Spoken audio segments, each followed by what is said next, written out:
নমরুদ চলে গিয়েছে, পৃথিবীর সব থেকে ধনী ব্যক্তিরাও চলে যায়, পৃথিবীর মহা মহা মানুষেরা চলে যায়, জ্ঞানী গুণী মানুষেরা চলে যায়।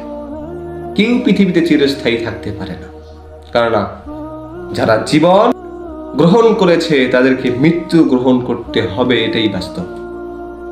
আল্লাহ সুবহানাহু ওয়া তাআলা এটাই বাস্তব। সেই দিন যখন আমাদেরকে প্রশ্ন করতে থাকবেন, মান রব্বুকা, তোমার রব কে? যে ব্যক্তিটা দুনিয়াতে কখনো তার রবের ইবাদত করে নাই, যে ব্যক্তিটা দুনিয়াতে তার রবকে সময় দেয় নাই, সেই ব্যক্তিটা কিভাবে সেই দিন মান রব্বুকা এই প্রশ্নের উত্তর দিতে পারবে? আমাকে একটু বলবেন। বলা হবে মান দীনুকা, তোমার দিন কি? তোমার দিন কি?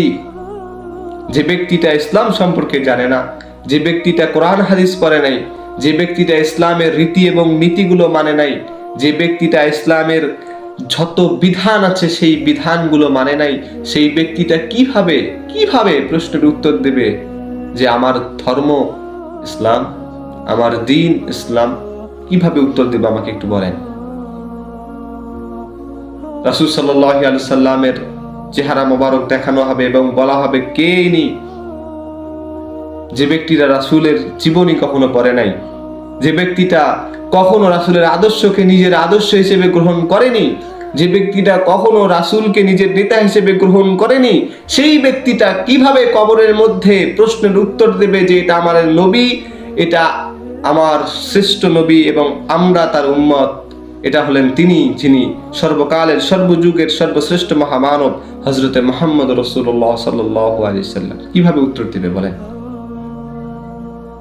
আমাকে। তাই আমার ভাইরা, মৃত্যুর কথা স্মরণ করা খুবই জরুরি। ওমর রাদিয়াল্লাহু তাআলা আনহু বলেন, মরার আগে তোমরা একবার মরে দেখো, পৃথিবীতে কোনো কিছু তোমাদের জন্য থেমে থাকবে না, পৃথিবীতে কোনো কিছু আমাদের জন্য থেমে থাকবে না। এই সময় আমাদের জন্য থামবে না, এই সন্তান, আমাদের স্ত্রী, আমাদের পরিবার পরিজন কিচ্ছু আমাদের জন্য থেমে থাকবে না। সবাই তাদের নিজের নিয়মে চলতে থাকবে।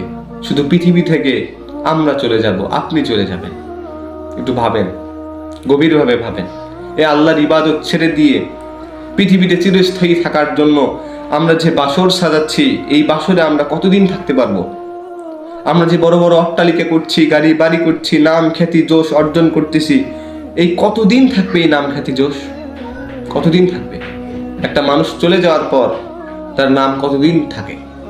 একটু ভাবেন। পৃথিবীর মধ্যে সব থেকে ভালো কাজ, সব থেকে ভদ্র কাজ, সব থেকে বুদ্ধিমানের কাজ হলো আল্লাহ সুবহানাহু ওয়া তাআলার ইবাদত করা। ওমা খালাকতুল জিন্না ওয়াল ইনসা ইল্লা লিয়াবুদুন, পৃথিবীতে শুধুমাত্র বান্দাদেরকে পাঠানো হয়েছে আল্লাহর ইবাদত করার জন্য।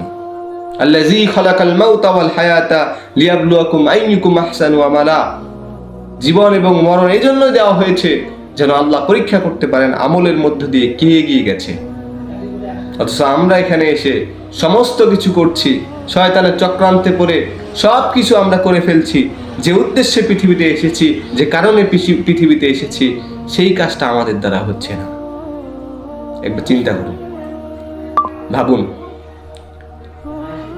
নিজের জীবন দিয়ে ভাবুন, প্রাণ দিয়ে ভাবুন, মন দিয়ে ভাবুন, আমাদের দ্বারা কি করা সম্ভব। ভাবুন, অন্যায়, অবিচার, জুলুম, হাহাকার, দুর্নীতি আমাদের রক্তের সাথে মিশে গেছে।